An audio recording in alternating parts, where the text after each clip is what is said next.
NASCAR's got 200,000 pages of evidence they say could bury 2311 Racing and Michael Jordan's big fight. Are the teams plotting against the sport, or is NASCAR scared of losing control? Let's explore this. In October 2024, the high-octane world of NASCAR collided with the courtroom when 2311 Racing, co-owned by NBA legend Michael Jordan and driver Denny Hamlin, alongside Front Row Motorsports, filed a blockbuster antitrust lawsuit against NASCAR and its CEO, Jim France.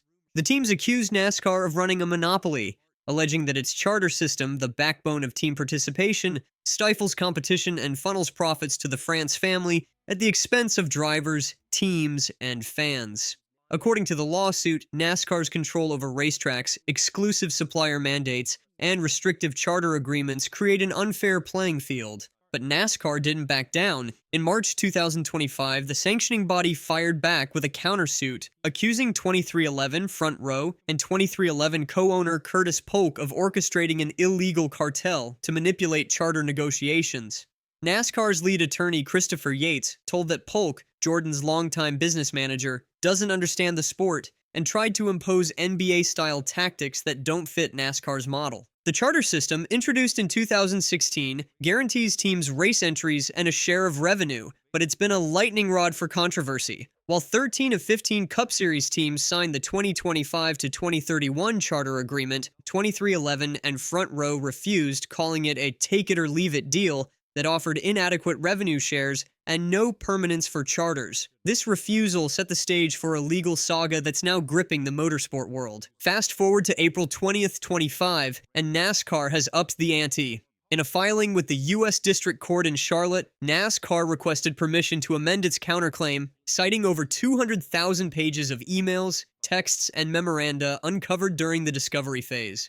According to NASCAR, these documents indisputably confirm that 2311, Front Row, and Curtis Polk engaged in illegal agreements with other teams to fix compensation and boycott NASCAR events. NASCAR's legal filing portrays Zach Brown and his associate Polk in a particularly damning light, but it singles out Polk as the alleged mastermind behind a calculated campaign to undermine the organization. According to the filing, Polk strategically leveraged the Race Team Alliance, RTA, a coalition created to represent and advocate for the collective interests of NASCAR teams, not just as a negotiating body, but as a vehicle to orchestrate pressure tactics against NASCAR itself. The documents reportedly include evidence of behind-the-scenes efforts to interfere with NASCAR's critical media rights negotiations, potentially jeopardizing lucrative broadcasting deals that are vital for the sport's financial future. Even more concerning, the filing alleges that Polk and his collaborators floated the idea of boycotting certain qualifying races, a move that would have sent shockwaves through the fan base and disrupted the competitive structure of the sport.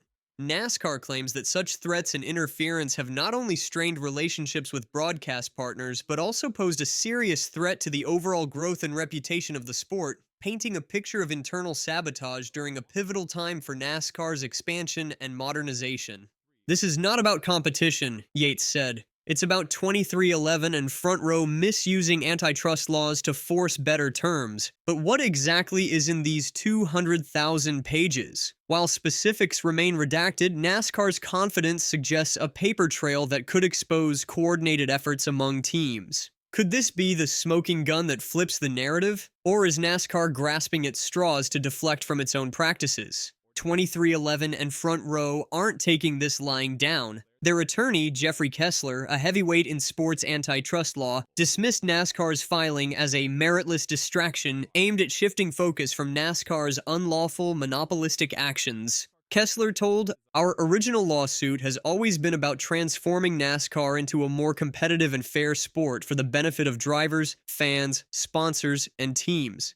The teams argue that joint negotiations, like those NASCAR alleges were collusive, are standard in sports leagues and don't constitute illegal activity. In a March filing, 2311 claimed that such negotiations are insufficient to allege concerted action, especially since teams can negotiate individually. They've also taken bold steps to bolster their case, issuing subpoenas to the NFL, NBA, NHL, and Formula One's parent company, Liberty Media, to compare revenue-sharing models across sports. For 2311, the fight is personal. Michael Jordan, a fiercely competitive figure, has said NASCAR's countersuit feels like a direct attack. This lawsuit has become personal, Jordan told reporters, vowing to fight for fairness across the sport. Denny Hamlin echoed this sentiment, telling the Business of Sport podcast, "We're pushing for a system that lets all teams thrive, not just the ones NASCAR favors. So what's at stake?" The charter system itself hangs in the balance. A ruling against NASCAR could dismantle the system, forcing a seismic shift in how teams compete and share revenue.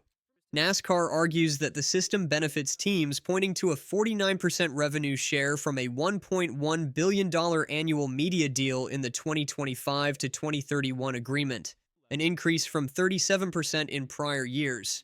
But 2311 and Front Row counter that the terms still leave teams struggling to recoup massive investments, with some estimating annual losses in the tens of millions. The trial, set for December 1st, 2025, looms as a potential turning point for NASCAR. NASCAR legend Jimmy Johnson, speaking on the Business of Sport podcast, predicted the sport could evolve into a more league-like structure, similar to the NBA or Formula One, where team ownership and revenue models are more equitable. "We're on a trajectory to become a proper league," Johnson said, "but we've got a long way to go." For fans, the drama off the track is as gripping as the races themselves. Will NASCAR's evidence crush 2311 and Front Row's case, or will the teams expose cracks in NASCAR's empire? One thing's certain, the outcome could redefine stock car racing for generations. As the December trial approaches, the eyes of the racing world are on Charlotte, where NASCAR, 2311 Racing, and Front Row Motorsports will face off in a battle that's about more than just charters. It's about the soul of the sport. Will Michael Jordan and Denny Hamlin's push for fairness topple NASCAR's grip on stock car racing, or will NASCAR's trove of evidence prove the teams crossed a legal line? Pause for emphasis. Only time will tell, but one question lingers. Can NASCAR evolve to embrace a more competitive future, or will this lawsuit expose a system too rigid to change? Stay tuned for updates on this high-stakes saga and let us know in the comments, whose side are you on, NASCAR or the teams? Don't forget to like, subscribe, and hit the bell for the latest news that drives the world forward.